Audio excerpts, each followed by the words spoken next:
مرحبا بكم dans votre chaîne Physique et sa didactique. En principe, rien ne va de soi, rien n'est donné, mais tout est construit.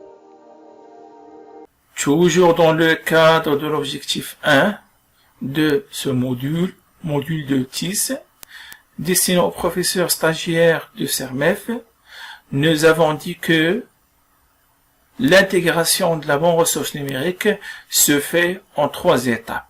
Premièrement, la découverte de cette ressource numérique, puis l'évaluation de cette ressource numérique pour décider est-ce que cette ressource numérique est utilisable pour l'intégrer ou bien non.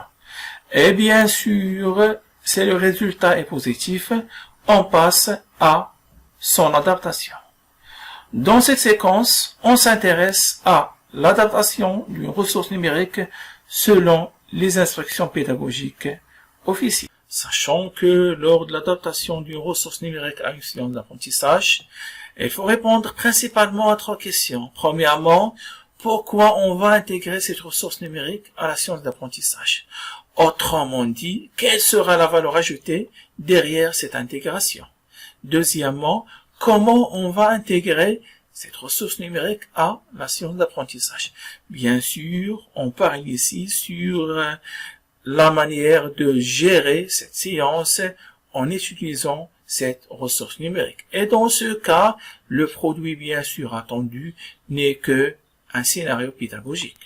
Troisièmement, avec quoi on va intégrer cette ressource numérique à la science d'apprentissage? Et bien sûr, dans ce cas, je pars sur l'ensemble des outils à avoir pour bien gérer cette science. Ainsi, j'ai posé ces questions à quelques professeurs de l'enseignement secondaire qualifiant matière des sciences physiques. Pour moi, les réponses les plus frappantes sont: premièrement, le professeur Hassan a donné la réaction suivante. أعتمد على البرامج والتوجيهات التربوية الرسمية في تخطيطي للدروس، حيث أدمج أنشطة تجريبية مع فرضية إدماج مورد رقمي في آخر لحظة عند عدم وجود المعدات للقيام بأنشطة تجريبية حقيقية. هنا الكلمة التي استفزتني، عند آخر لحظة. Passons maintenant au professeur Brahim. Brahim a donné la déclaration suivante.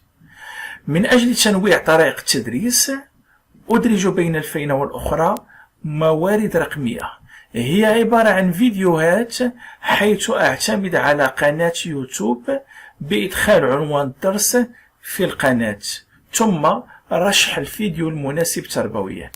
هنا الكلمة التي أثارت انتباهي، أعتمد على قناة يوتيوب بإدخال. Alors que le troisième professeur, c'est Ayoub, a dit que بما أنه أشتغل في فصل يضم دائما حاسوبا وعاكسا ضوئيا رقميا، فإنني ألجأ إلى إدماج مورد رقمي بشكل آني يحاكي الدائرة المدروسة كلما لاحظت صعوبة في إدراك التلاميذ للنمذجة المقترحة.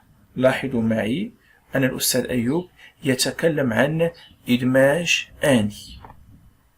Finalement, Madame Hayat a déclaré que بمعرفتي المسبقة للظروف المحيطة باشتغالي في المؤسسة، فإن تدبير حصة مدمجة لمورد رقمي تسبقه الأحداث التالية.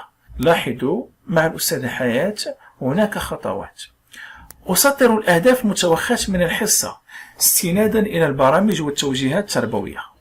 أجري بحثا في مكتبة موارد الرقمية لاختيار المورد الرقمي الذي ينسجم مع الأهداف المسطرة. ثالثا وأخيرا، أضع تخطيطا مناسبا للحصة مرفوقا بسيناريو pédagogique لإدماج المورد. Ainsi, l'activité à travailler sur elle, tu analyses les pratiques d'enseignement de chaque professeur parmi les 4 lors de la gestion d'une science en intégrant une ressource numérique. Vers la fin, on se retrouve dans la partie de commentaires pour faire l'analyse des pratiques de chaque professeur parmi les 4 et à la prochaine.